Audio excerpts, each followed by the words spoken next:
Hello hello hello, मेरा नाम है आनंद वर्मा और आपका मेडिकल काउंसलिंग सेंटर में स्वागत है। तो इस बार वो चीज़ें हो रही हैं जो पिछले हिस्ट्री में कभी नहीं हुई।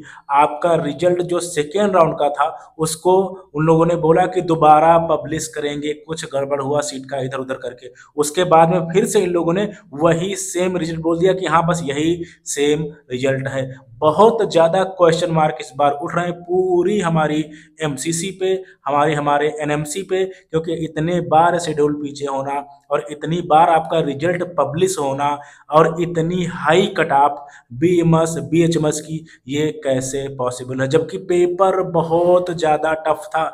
ये आप ही लोग बोलते हैं इतनी हाई कट ऑफ कैसे हो सकती है जबकि पेपर बहुत ज़्यादा टफ था।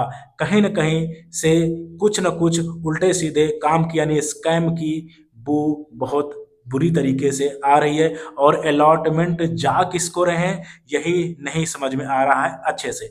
आपने जो क्या किया, जो हमारा एमसीसी का थर्ड राउंड का इन लोगों ने प्रोविजनल रिजल्ट दिया और इसके बाद में अभी इस समय रिजल्ट ऑफिशियल साइट से हट गया है, केवल सीट की इंफॉर्मेशन वहां पे दे रखी है। क्या हो रहा है कुछ किसी को नहीं समझ में आ रहा। इतनी हाई कट ऑफ जो है कैसे हो रही हैं, ये बिल्कुल भी अपनी समझ से परे चीजें हो रही हैं।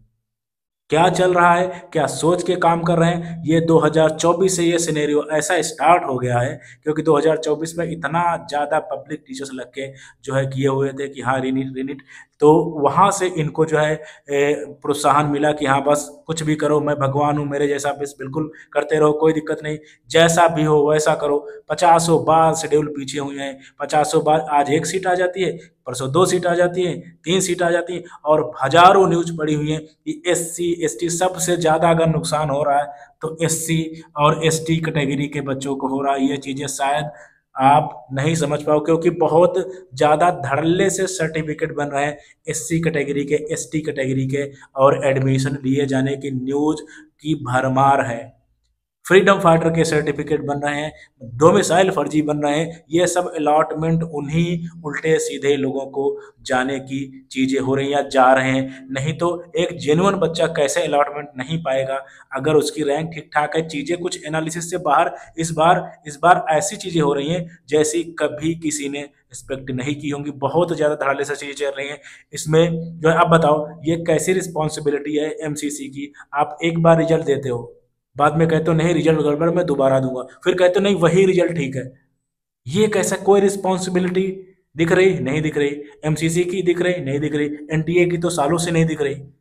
और इस बार हमारा एनएमसी भी दो सीटें चार सीटें, ये शेड्यूल वो शेड्यूल। भाई इतनी शेड्यूल पीछे करने क्यों पड़ रहे हैं, क्या आपकी कॉलेज पे चलती नहीं?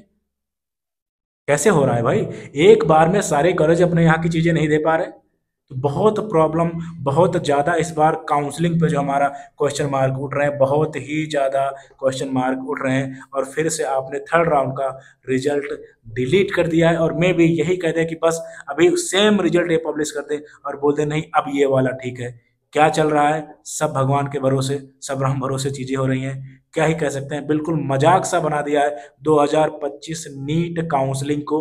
और अभी नवंबर तक काउंसलिंग चलने की, उस जो 15 नवंबर तक तो इन लोगों ने दे रखा है। अब अगर बच्चा तैयारी करना चाहेगा वो कैसे करेगा 5 से 6 महीने में? क्या बच्चों के साथ कोई है? तो मुझे लग रहा है बहुत मुश्किल काम है। और इन लोगों ने इस बार जो सीट बढ़ाई हुई है वो 90% प्राइवेट कॉलेज में पढ़ाई है, केवल 10% ही जो है गवर्नमेंट कॉलेज में पढ़ाई है। जितनी धड़ल्ले से सीधे मैं बोल देता हूँ शायद ही आप कोई बोले, तो मैं आपको बोल रहा हूँ बिल्कुल ये चीज़ें ठीक नहीं है। बहुत पारदर्शिता के साथ काम होना चाहिए और जितने भी स्कैमर्स हैं इनको पकड़ा जाना जरूरी है। और चीज़ें ध्यान रखें और क्या ही कह सकते हैं। Thank you very much.